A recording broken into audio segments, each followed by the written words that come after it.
Si tu vas mettre la pince latérale, c'est toi-même qui vas faire. Tu remontes par exemple, ici tu remontes de 1,5 par exemple, et là 1,5. Parce que quand tu vas tirer la pince, lui il va descendre. Quand je le prends, il descend, il revient à sa place. Tout comme ici, je tire aussi lui.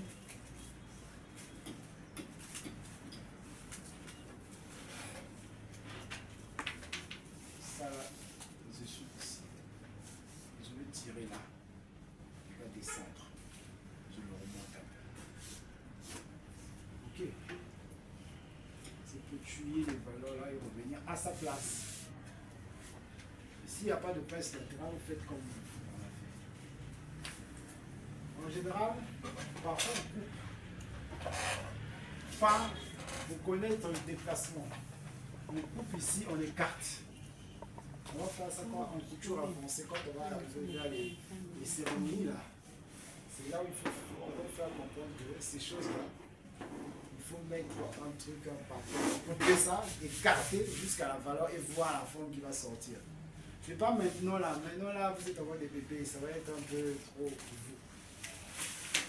On va écarter, on voit la déformation qui se crée. Et on ajoute cette longueur là. Moi, c'est pas aussi les modèles que vous faites, donc vous faites ça. Parce que c'est comme ça.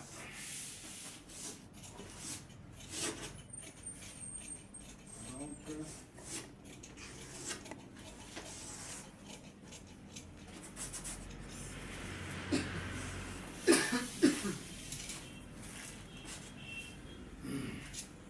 maintenant, il faut placer la manche là. Le tissu là, on le coupe à part. Le pan il est comme ça, lisière. Il ne faut pas me couper les choses n'importe comment.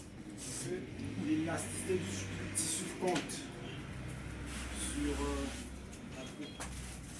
J'ai la lisière comme ça. Ça c'est la lisière du pan. Mais pour un métrage, la lisière est comme ça, verticale. Tout c'est un métrage. La lisière est verticale, tout c'est un pan, la lisière est horizontale.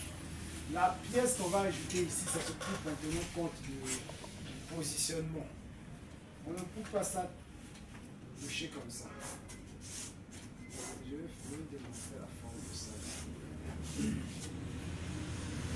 Ça se coupe comme ça.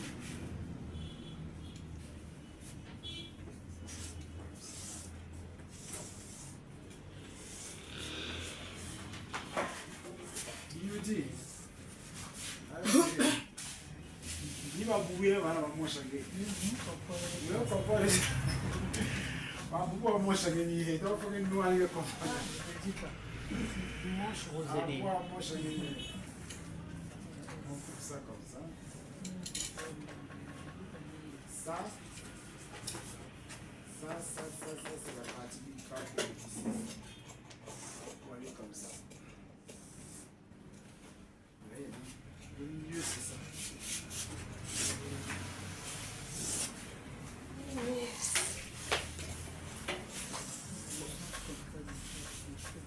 Ça va dans le même sens que la lisière pour les lisières, les tissus à lisière verticale, les tissus à lisière horizontale, toujours dans le même sens, dans le sens contraire de la lisière. Vous voyez, non? Maintenant, on va expliquer la coupe de ça ici. Donc, on connaît déjà la valeur qui manque ici. Vous connaissez déjà ça, non? Valeur et mètre capillaire. Ah, mais ça vient, hein? 12, non? 12. Parce qu'on avait dit 10. On avait 10. On est sur 26, non? 10 plus 1 cm. On avait dit quoi, hein? 13 plus 1 cm, 14, non? 14. Il reste combien là-bas? Il reste 12. C'est 12. Parce que c'est 26. Ah voilà, 12. Ça veut dire de là à là, ça fait 12. Point. Où on va couper, ça va être 12. Comme ça.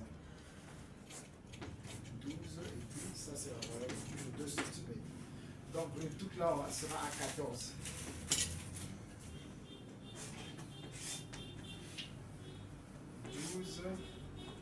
Point du milieu. Je vais faire ça bien ici. On coupe l'empiècement là. La largeur là, ça dépend de vous. Mais ça ne doit pas dépasser. C'est l'emplissement que j'avais mis sur la robe là. Oui, c'est l'emplissement que j'avais mis sur la robe. Ça peut varier selon le modèle, selon le type de manche, selon le tout ça. Il y a des cas élastiques à prendre ça.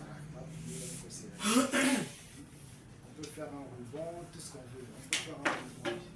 Ils vont remettre un problème. Selon la manche, ouais, une manche à gaillard. Mais souvent, c'est des manches de la forme. Il y a deux types de manches, comme ça. Avec un truc, ouais. Et elle aime ça. Comme ça. C'est les manches. Vous avez vu, non? La taille, c'est là. Vous avez l'empiècement, vous avez une petite manche qui vient avec. Ça peut être une manche, toute forme de manche que vous voulez. C'est bon? Donc c'est l'empiècement là, c'est mon l'empiècement. Si tu connais la longueur de ce que tu as ici, c'est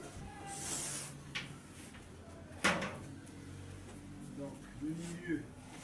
Et là, la longueur de la manche est 12 cm. C'est 12 aussi ici. Ça, c'est le milieu.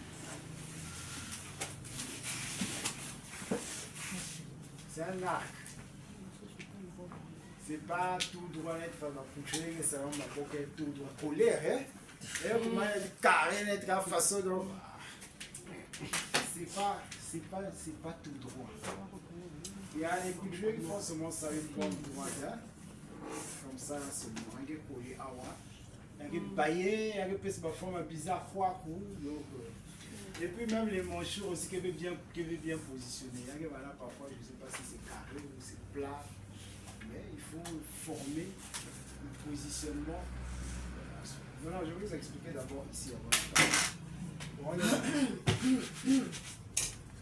Si on met le point ici, comme ça, parce qu'une ligne passera là, ça ne tombera pas. Ça tombe toujours avant l'épaule. Parce que si tu prends ça à la carreau, c'est fini, c'est hors manche. Tombe ici, là, la manche sera à côté. C'est pourquoi on ne prend pas la carreau réelle. Par la carreau réelle ici, non? On ne prend pas la carreau réelle, on prend la carreau supposée ce qu'on a calculé. Parce que quand tu inclines, tu ne tombes pas. Mais si tu inclines ici, ça tombe. Dès que tu fais la pause,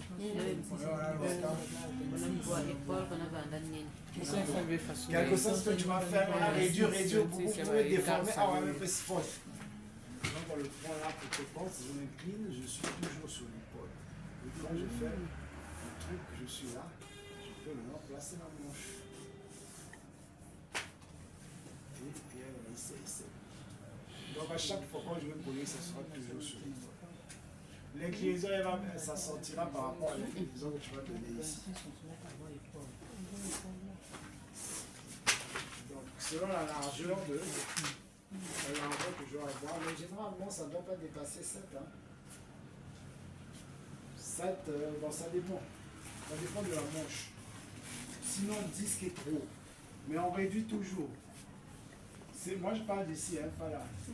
Là, ça peut varier selon le modèle. Mais ici, ça ne peut pas arriver à 10. Donc, soit vous faites, ça peut aller de 2 cm